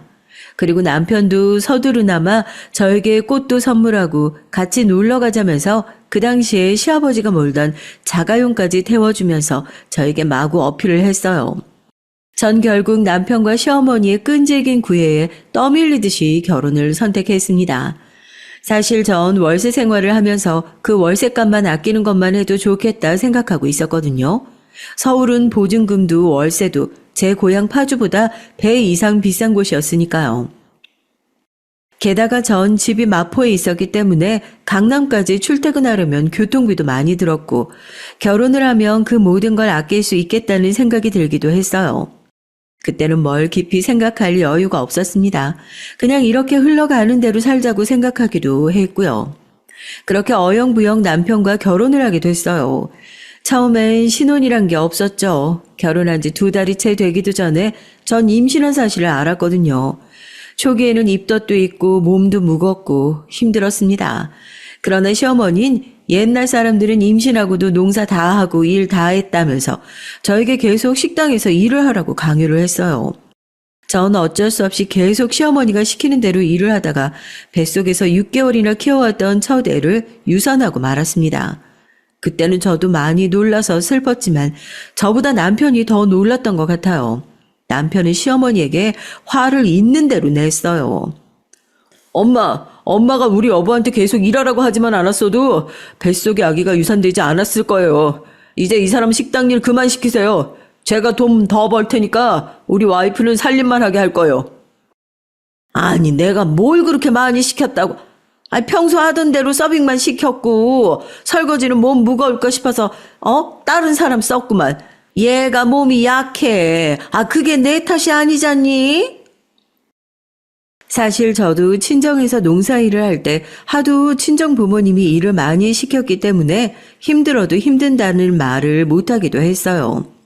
미련하고 곰 같은 엄마를 만나 그렇게 허망하게 첫 애를 떠나보내고 말았습니다. 그 이후 전 죄책감에 밤마다 눈물을 흘리고 가끔 꿈에 태아가 보이기도 하는 등 신경이 많이 쇠약해졌고요. 남편은 그런 저를 걱정해서 더 이상 일을 하지 말라고 한 것이었어요. 남편은 저를 시어머니에게서 보호해준 셈이었습니다. 그때는 남편에게 고맙고 사랑하는 마음이 있을 때였죠.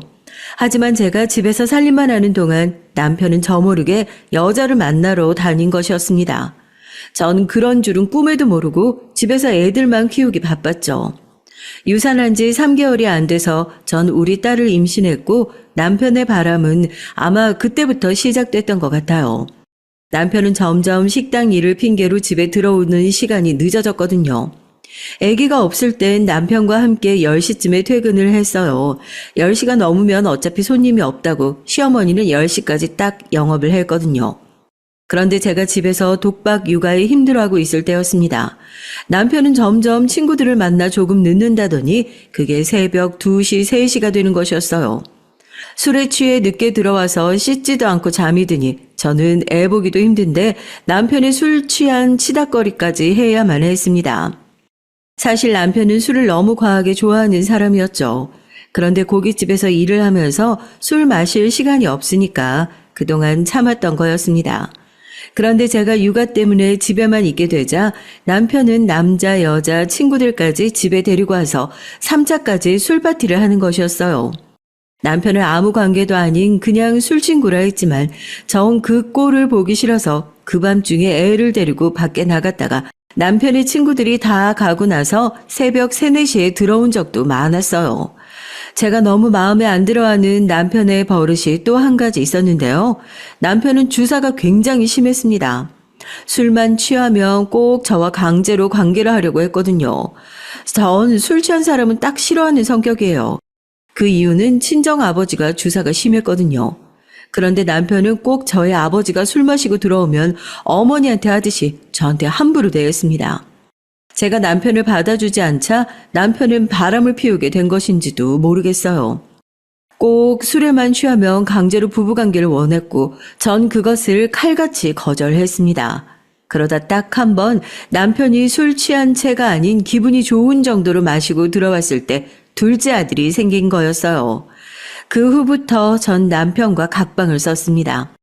전 애들만 데리고 안방에서 자고 남편 혼자 컴퓨터방에서 잤어요. 각방에는 다 이유가 있었습니다. 남편은 다음날 일찍 고기를 사러 마장동 육류시장에 가야 했거든요. 그리고 술 마시고 들어온 남편은 온 방안이 울려대도록 코를 골았어요. 그럼 그 소리에 애들이 계속 울었거든요. 그러면 전 남편에게 짜증을 낼 수밖에 없었습니다. 제발 그놈의 술 좀 안 마실 수 없어? 당신 때문에 애들 다 계속 울잖아. 그러니까 어쩌란 말이야. 아이, 짜증내서. 내가 나가서 잔다, 나가서 자. 나한테 술 마시지 말라는 건 나보고 죽으라는 거야, 이하 편내야. 참나, 전 절대 이해가 안 되는 게 술 많이 마시는 인간이었습니다. 숙취로 머리도 아프고 토하기도 하고 먹으면 개나 되는 술을 뭐가 좋다고 마셔대는 걸까요? 그냥 잠이 안 와서 한두 잔 마시는 거면 말리진 않아요. 그런데 꼭 정신을 잃을 정도로 마셔대고 취해서 들어오니까 그게 싫다는 겁니다. 제가 남편에게 잔소리를 하면 남편은 꼭 제게 막말을 하면서 다른 방에 가서 잤습니다. 그 후부터는 전 남편에게 기대하는 게 없어졌어요. 그저 애들만 보고 이혼하지 않고 이 남자와 살고 있었습니다. 그러던 어느 날 시어머니에게서 전화가 왔어요. 그때 전 아들이 아직 어려서 수유를 하느라 밤에 잠을 못 잤거든요. 그래서 항상 낮에 자고 있었어요. 그 단잠을 깨우는 것이 바로 시어머니의 호출이었습니다.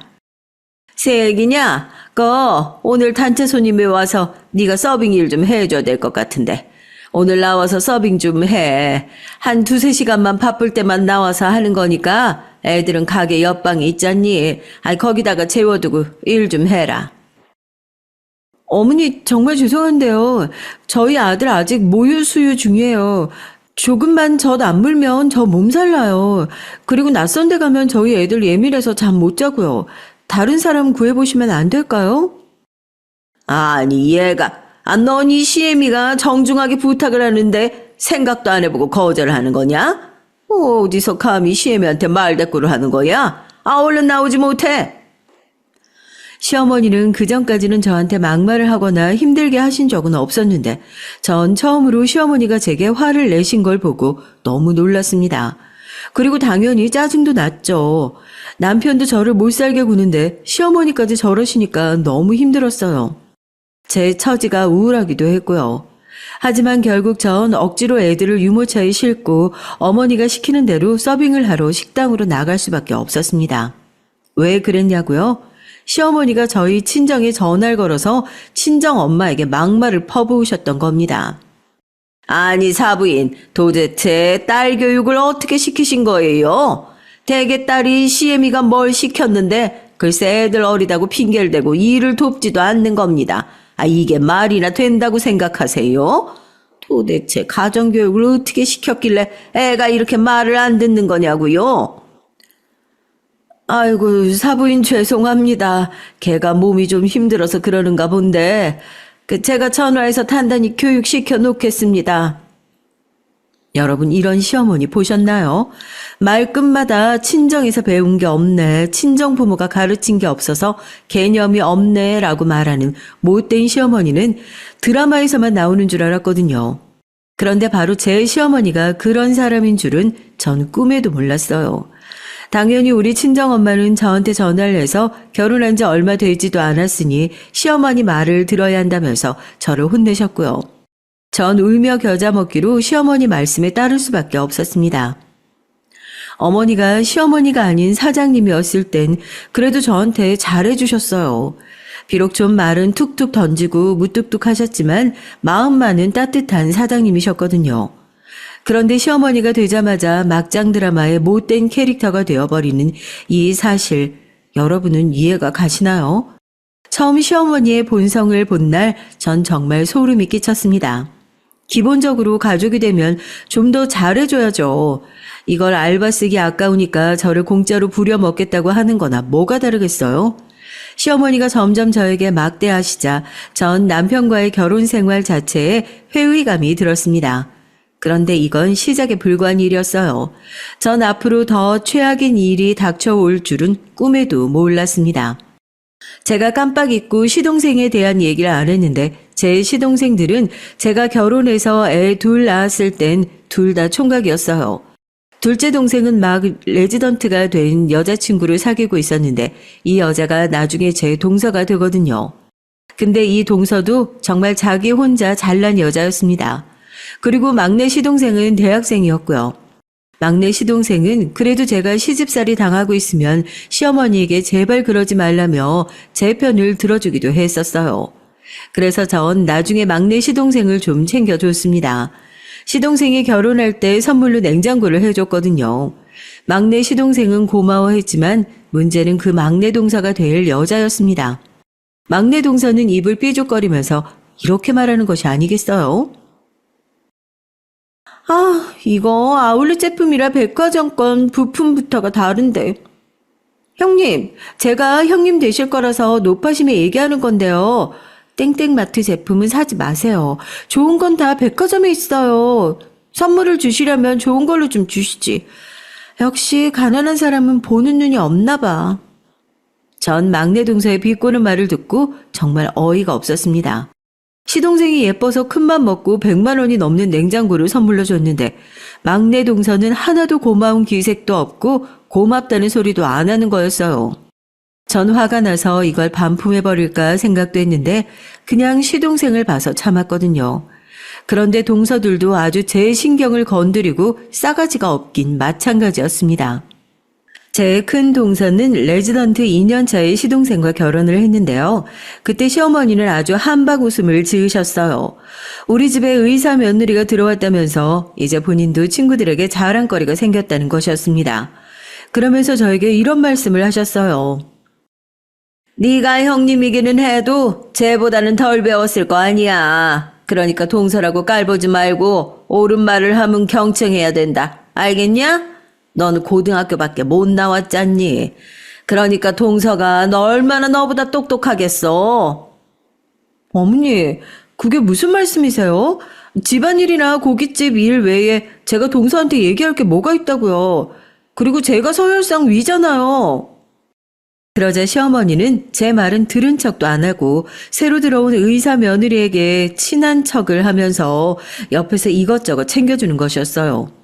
동서는 시어머니와 제 얘기를 듣더니 의미심장한 미소를 지으며 당장 저를 얕잡아 보는 말투로 말했습니다. 아, 형님은 고등학교만 나왔구나. 수준 떨어져서. 어머니 걱정하지 마세요. 저 형님이랑 별로 말 섞을 일도 없을 것 같고요. 그럴 수준이 못 되는 사람이랑 저 친하게 지낼 생각 없어요. 그래, 그래. 얘는 우리 식당 서빙만 하려고 들어왔던 애니까 넌 신경 쓸 거 없다. 넌 의사니까 우리 아들 잘 좀 부탁한다. 전 지금도 시어머니보다 큰 동서가 더 얄밉고 밉습니다. 이렇게 인성에 문제가 있는 여자가 의사가 되면 안 되는 거 아닌가요? 의사면 뭐 하겠어요? 인간성이 더러운데 말이죠. 하지만 저의 시어머니는 티나게 동서들을 저와 차별 대우를 하셨어요. 그것도 치사하게 시어머니에게 주는 용돈의 크기로 판단을 하는 것이었습니다.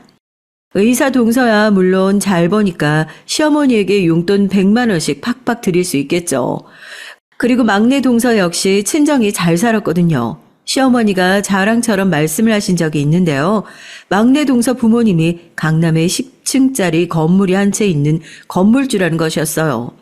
시어머니도 막내 동서에게 그 말을 듣자마자 태도가 싹 바뀌었습니다. 무슨 말만 하면 우리 막내 며느리 하면서 막내 동서만 챙기는 거였어요. 그에 비하면 저의 친정은 심하게 차이가 나는 게 맞았죠. 제 부모님은 돈도 많이 못 버시는 농사꾼이었으니 말입니다. 시어머니는 둘째 동서가 들어오자 저와 비교를 하면서 저를 못 살게 구셨어요. 그러니까 막내 동서가 들어오니 완전히 막내 동서만 이뻐라 하시는 거였습니다. 처음엔 저를 꼬드겨서 남편과 결혼하면 지금 운영하는 식당을 물려주는 것처럼 말씀하셨던 시어머니가 이젠 돈에 눈이 멀어서 저를 찬밥처럼 내치시니 저는 억울한 마음이 들었죠. 그래서 어느 날은 시어머니에게 서운하다고 따지려고 한 적도 있었고요. 우리 애들이 학교에 들어간 후 저는 시어머니의 식당에서 일을 하기 싫어서 집 주변에 있는 작은 분식집에서 3-4시간 정도 하는 아르바이트를 구했습니다. 그랬더니 그 사실을 알게 된 시어머니가 난리가 난 거였어요. 뻔하게 시어머니가 식당을 운영하고 있는데 그 일을 도와줄 생각을 안 하고 다른 데서 돈 벌려고 한다고 말이죠. 그래서 전 어머니께 직접적으로 말을 하기로 마음먹었습니다. 어머니, 생각 좀 해보세요. 제가 어머니 식당에서 일을 하면 월급이 나오나요? 저한테 가족이라는 이유로 돈 안 주시잖아요. 전 남편이 버는 돈만 가지고는 살림하기 힘들어요. 애들 다 학교 들어갔고 학원비 필요한 나이들이에요. 그런데 어머니는 저한테 하루 종일 일만 하라고 하고 월급 안 챙겨주시잖아요. 뭐야? 넌 어떻게 하면 하나만 알고 둘은 몰라. 이게 다 나중에 너한테 식당 넘기려고 그러는 거잖아. 그런데 그새를 못 참고 너는 딴짓이나 하려고 하니? 내가 뭘 믿고 너한테 식당을 맡겨? 그러게. 당신이 여기 나와서 일이라도 하면 나중에 내가 이 고깃집 물려받으면 나도 좋고 당신도 일할 때 있어서 좋고. 근데 왜 안 하려고 하는데? 어차피 내가 사장 될 거고 당신은 사장 부인 되는 거 아니야. 저와 어머니의 옆에서 고기를 썰고 있던 남편이 저를 힐끗 쳐다보더니 시어머니의 편을 드는 것이었어요. 하지만 전 그 두 사람의 속내가 다 뻔히 읽혔던 것을 어쩌겠어요. 못된 남편, 그 못된 남편의 편인 시어머니를 더 이상 믿을 수가 없었습니다. 전 다신 공짜로 일을 하고 싶은 생각이 없었어요. 그래서 한 달에 다만 120만 원이라도 주면 홀 서빙 일을 생각해 보겠다고 했죠. 그랬더니 시어머니는 얼굴이 붉어지면서 화를 막 내시더라고요. 이야, 이런 도둑년의 심보 같으니 내가 홀서빙 알바애한테 한 달에 얼마 주는 줄 아냐? 88만 원 줘. 근데 넌 똑같은 시간 일하고 120만 원 뜯어가겠다는 거냐? 됐다. 나 너한테 일 안 시킬 테니까 네 맘대로 살아. 저희 시어머니는 아르바이트 애들에게 박하셨어요. 그러다 보니 대학생들은 한두 달 일하다가 다 말도 없이 그만둬 버렸거든요. 그러고 나면 꼭 시어머니는 저한테 이렇게 무임금 노동을 시키셨습니다. 저도 그걸 뻔히 알고 있었기 때문에 시어머니에게 그 당시로는 큰 월급을 제시했던 거였고요. 결국 전 시어머니의 무임금 노동에서 빠져나올 수 있었습니다. 그리고 집 근처에서 아르바이트를 하다가 힘들면 쉬고 또 다른 일 찾고 그런 생활을 계속했어요. 보험 영업도 해보고 카드 정수기 영업도 하고요. 그러다 홈쇼핑 콜센터가 저에게 적성에 맞더라고요. 9시부터 16시까지 콜센터 일을 했고 그 일로 아이들 학원비며 부족한 생활비를 보태면서 살았습니다. 한 군데 정착을 하니까 제 능력을 인정받아 직급도 올라갔고요. 지금은 팀장 자리에 올라 있습니다. 월급도 나름 많이 받고 있어요. 아마 그래서 지금이라도 저는 남편과 시댁을 잘라내고 새 생활을 하려고 생각한 것도 있습니다. 코로나가 유행하기 전에 있었던 일인데요. 그때 마침 설 연휴가 시작되던 때였거든요. 저는 홈쇼핑 일 때문에 시댁에 바로 가지 못했어요. 설에 더 바쁜 일이 홈쇼핑이잖아요. 그런데 설 명절 전에 시어머니는 저에게 무리한 요구를 하셨습니다. 그날 아침도 바빠서 겨우 세수만 하고 나가려는데 어머니가 전화를 하셨더라고요. 예, 그 이번 명절에 우리 식당에 단체 손님 오는데 네가 그날 일 좀 해줘야겠어. 네 동서들은 그런 일 해본 애들도 아니니까 너밖에 할 사람이 없잖니? 어머니, 이런 일로 저 부르지 말라고 하셨잖아요. 저도 홈쇼핑 일 때문에 바빠요. 이번 명절 때 저희 회사에 일이 얼마나 많은지 모르시죠? 저 어쩌면 밤까지 일해야 될지도 몰라요. 전업주부인 막내 동서에게 부탁하세요. 제가 거절하자 시어머니는 화를 내면서 미친 듯이 소리를 질러댔습니다. 뭐? 그깟 전화 받는 일 따위가 뭐가 대수라고 식당 일을 못하겠다는 건데? 너 이제 나이 좀 먹었다고 이 시엠이 가르치려고 드냐? 내 아들이랑 계속 살고 이 고깃집 이어받으려면 그딴 직장 얼른 때려치우고 이 시애미가 시키는 대로나 해. 시어머니는 저에게 있는 대로 소리를 지르시곤 전화를 딱 끊어버리셨어요. 전 정말 어이가 없어서 말도 안 나오더라고요. 이 집안 사람들은 다 자기밖에 생각 안 하는 이기적인 사람이었습니다. 며느리에 대한 배려라고는 눈꼽만큼도 없는 사람들이었죠. 전 이때부터 이혼을 결심하고 준비해왔던 것이에요. 제가 이혼을 생각하게 된 두 번째 이유는 또 따로 있었습니다. 남편은 20년을 넘게 한결같이 술을 매일 먹었고 바람도 피우고 있었거든요. 정말 인간 고쳐 쓰는 게 아니라고 하더니 그 말이 딱 맞아요. 전 그래도 애들을 생각해서 애들이 다 독립하고 나면 이혼해야지 하고 참고 살았어요. 그런데 애들이 좀 크니까 오히려 저한테 아빠랑 왜 사느냐고 이혼을 권유하더라고요.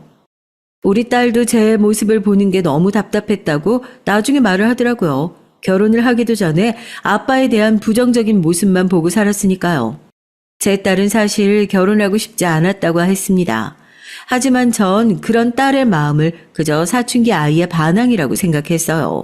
딸이 시집을 가기 전 저희 집에 와서 저하고 같이 잔 적이 있었는데요. 딸의 그 말을 듣고 전 그의 손을 잡고 엉엉 울었습니다. 그런데 그때도 남편은 상간녀를 만나느라 집에 들어오지도 않았어요. 아들도 딸도 제 아빠가 바람 피운다는 걸 알고 있었던 모양이에요. 엄마, 이제라도 새 인생 살아요. 저도 아빠가 얼마나 우리 가정이 소홀하고 많은 여자들을 만나고 다녔는지 다 알게 됐어요. 저 그 사실 알게 된 지 오래됐어요. 하지만 그땐 제가 아빠를 성토하고 비난하긴 무서웠어요. 친할머니도 아빠 편이잖아. 그래서 아무 말도 못했어요. 미안해요, 엄마. 아니야. 네가 미안할 게 뭐가 있니? 잘못한 건 네 아버지인데. 이 엄마도 몇 번이나 네 아빠랑 이혼할 마음 먹었었는데 그때마다 니들이 눈에 밟혀서 못했던 거야. 난 다행히 아빠랑 다르게 가정적인 남자 만나서 잘 살 거니까 엄마도 새 인생 살아요. 정말 그랬으면 좋겠어. 제 딸은 제 손을 잡고 눈물을 흘렸어요. 그때부터는 저는 남편의 바람 피운 증거를 잡기 시작했습니다. 남편은 상간녀를 만나던 것을 저에게 비밀로 했다고 생각했지만 전 그 상간녀 이름도 알고 어디서 사는지도 알았거든요. 그 여자는 바로 남편의 오랜 술 친구라는 년이었습니다. 제 아이들이 어릴 때부터 남편은 그년을 그저 여자 사람 친구다라고 저에게 소개를 했었고 전 당연하게도 그 말을 안 믿었거든요. 세상 어느 누가 여사친이랑 모텔 가고 새벽 3시까지 술 먹고 한답니까? 전 남편의 씀씀이가 너무 크길래 남편 몰래 카드 내역서를 본 적이 있었거든요. 그랬더니 그 짓을 하고 있더라고요. 제가 애들 육아에 치여 있을 때 단란주점 가서 더럽게 놀고 그년과 함께 별 더러운 짓들을 다 했을 거라는 생각만으로도 전 남편이 더럽고 역겹게 느껴지더라고요. 하지만 전 결혼 생활 내내 그 연놈들의 꼴을 보고도 참았습니다. 아이들에게 상처 주기 싫어서요. 하지만 이젠 이혼을 해야 할 때라는 느낌이 강하게 들더라고요. 딸까지 저렇게 말을 하니 남편은 이미 남편으로서도 애들 아빠로서도 믿음은커녕 아무런 가치 있는 존재도 아니란 것이 증명됐으니까요. 전 애들을 위해서도 제 자신이 똑바로 서야 한다고 생각했습니다. 그래서 이번엔 명절 전날 시어머니의 식당에 갔어요. 굳게 마음을 먹고 갔죠. 시어머니가 제가 올 줄 알았다고 코웃음을 치며 저에게 말씀을 하시더라고요. 그래, 니까지 년이 이 시엠의 말을 거역할 수 있을 것 같았냐? 일하러 왔으니까 얼른 앞치마 하고 주문부터 받아. 시어머니는 제게 앞치마를 던져주며 저를 능멸하시더라고요. 그래서 전 시어머니 눈앞에 도로 앞치마를 던져버렸습니다. 그리고 시어머니를 똑바로 쳐다보며 소리를 쳤어요. 어머니, 한 번만 말할게요. 잘 들으세요. 저 이제 당신 아들이랑 안 살아요. 애들도 다 컸고 이제 내 인생 찾아서 이 집안이랑 인연 끊을 거니까 그렇게 하세요. 뭐야? 아니, 네가 감히 어디서 이 시엠에게 망발이야? 너 친정에서 그렇게밖에 못 배웠어? 뭐 잘못 먹고 미친 거 아니냐? 전 이 집의 하녀가 아니에요. 그리고 이제까지 말하고 싶었는데 어머니가 저만 동서들과 차별하고 막내 동서만 특별 대우해주는 거 제가 모를 줄 아셨어요? 그렇게 저 20년을 참았어요. 더 이상은 못 참아요. 말 나온 김에 물어나 볼게요. 왜 저만 그렇게 식당에서 무임금 노동을 시키신 거예요? 그건 네가 알아서 뭐 하려고 그래. 이 싸가지 없는 년아. 그래, 내가 너한테만 일 시킨 건 사실이다.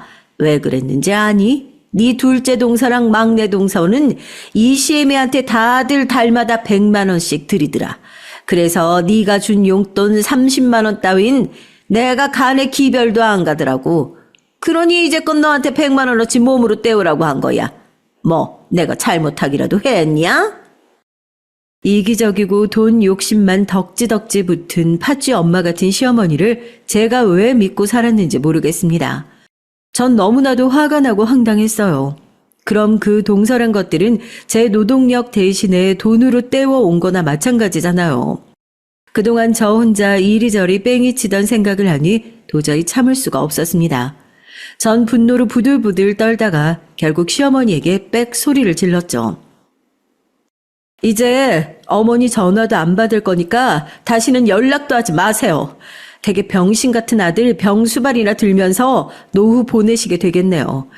그거 참 쌤통이네. 그리고 행여 우리 애들 얼굴 볼 생각도 하지 말아요. 우리 아들 딸들도 자기 아빠라는 인간이 얼마나 개 같은 인간인지 다 알고 있으니까요. 제 말을 듣자마자 시어머니는 제 멱살을 잡더니 뺨을 세게 때리는 거였습니다. 전 식당 바닥에 쓰러졌고 고깃집에 있던 손님들은 상황을 지켜보다 도저히 안 되겠던지 제 시어머니를 막아서고 팔을 잡아 말렸습니다. 그때 남편이 주방에서 나타났어요. 이 여편네야 미쳤어? 왜 우리 엄마한테 대들고 지랄이야? 뭘 봐. 다들 구경 났어? 빨리 나가지 못해? 그래. 우리 아들 잘한다. 이 미친년부터 좀 쫓아내. 이년 얼굴만 봐도 그냥 혈압 올라 죽을 것 같으니까 얼른. 남편은 손님들을 다 쫓아내고 식당 문을 잠갔습니다. 시어머니는 자기가 저를 때려놓고는 갑자기 바닥에 퍼질러 앉아서 우는 것이었어요. 정말 전 그때 시어머니가 미친 거 아닌가 의심이 되더라고요. 이깟 뺨 한 대로 전 아무 충격을 받지 않았습니다. 그만큼 이 집안이 지긋지긋했고 이 인간 말종들과 인연을 끊는데 뺨 한 대 정도면 싸게 먹히는 거라 생각했어요. 전 당장 경찰서에 신고를 했습니다. 곧 경찰들이 달려왔고 전 제 뺨을 맞은 것과 협박을 받은 내용을 경찰서에 가서 진술했어요. 사태의 심각성을 처음부터 본 식당 밖의 손님들도 몇 명이나 나서서 증인이 되어주었습니다. 전 떨리는 손으로 고발장을 썼어요. 그것은 이제 이 시댁의 악마들과 인연을 끊을 수 있다는 생각에서였습니다. 경찰들은 시어머니를 현행범으로 잠시 구류에 처한다고 했고요. 전 집에 와서 남편의 여행 가방을 찾아 옷 등 간단한 짐을 싸서 밖에 내놓았습니다. 남편은 그날 새벽에도 술을 먹고 집에 들어오려다가 제가 현관 비번을 바꿔버린 걸 알았어요. 남편은 술에 취한 채 고래고래 소리를 질렀습니다. 너 지금 복수하는 거야? 어? 야, 내가 너 말고도 딴 여자 좀 만났다고 나한테 이러는 거야? 아니면 내가 죽을 병 걸리니까 이제 와서 내 수발 들기 싫어서 이러는 거냐? 하지만 전 아무 말도 하지 않았습니다. 이 인간을 집에 들였다간 제가 위험에 처할지도 모르겠다는 두려움에서였어요. 남편이 한번 술에 취해서 눈이 돌면 무슨 짓을 할지 몰랐습니다. 고기 써는 일을 하는 남편은 아주 칼을 잘 다루거든요. 저는 문 뒤에서 남편에게 소리쳤어요. 동네 시끄러우니까 문 앞에 둔 가방 가지고 얼른 너네 집으로 가. 시어머니랑 아주 잘 먹고 잘 살면 되겠네. 너랑 죽고 못 산다던 그년의 집에 가도 되고 이젠 우리 끝이야. 그러니까 이 집에 다시 오지 마. 나 다시는 찾지도 말고. 애들이 다 독립해서 집을 떠난 후에 남편의 이름이었던 아파트를 처분했고 저는 따로 집을 얻어서 살려고 계속 전세 생활을 전전했거든요.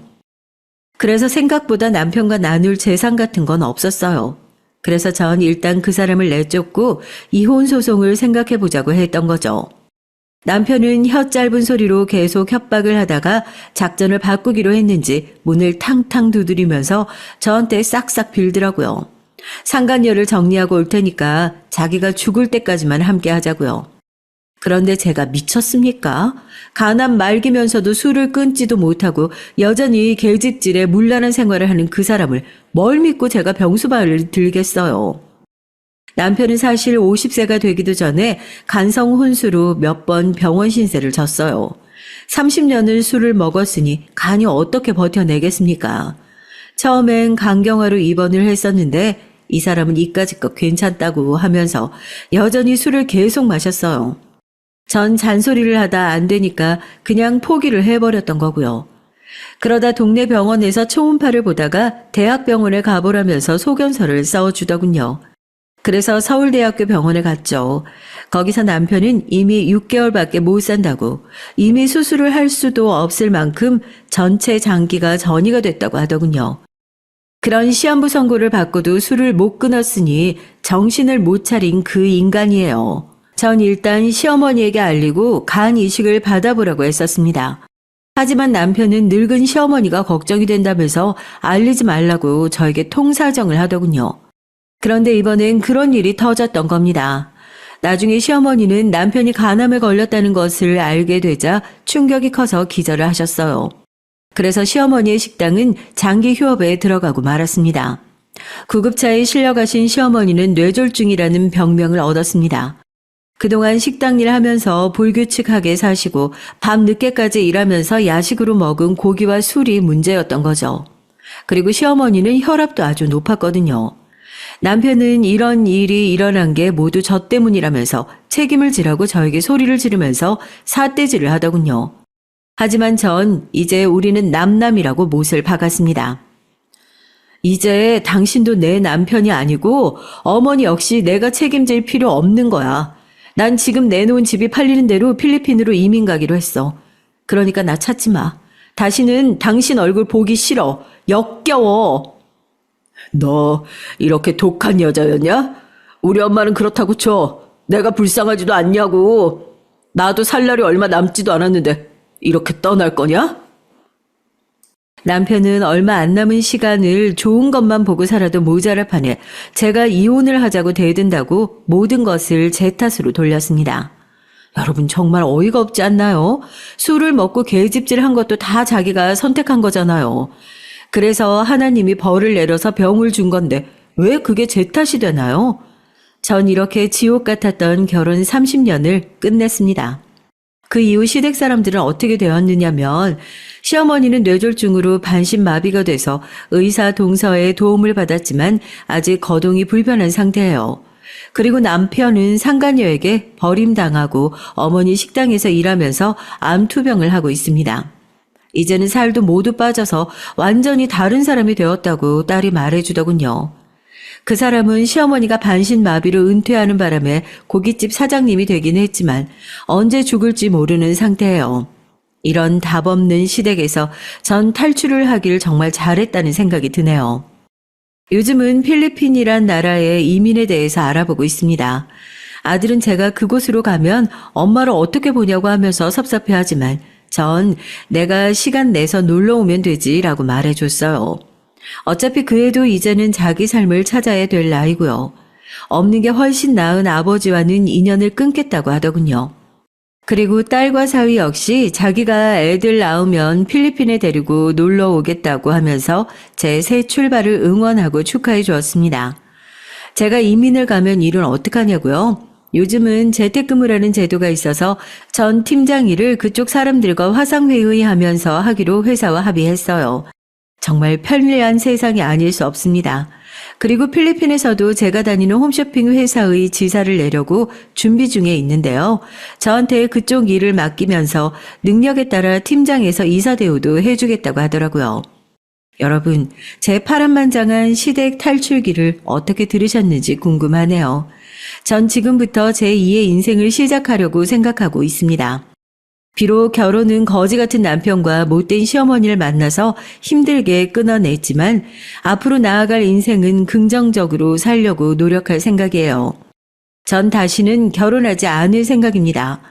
혼자가 좋기도 하고 동네 할머니들 말마다나 남자들은 다 그놈이 그놈 같으니까요. 혹시나 필리핀에 가서 제 인연이 나타나면 모르겠지만 지금은 절대 남자는 만나고 싶지 않습니다. 제가 드릴 얘기는 여기서 끝이에요. 긴 글 읽어주셔서 감사합니다.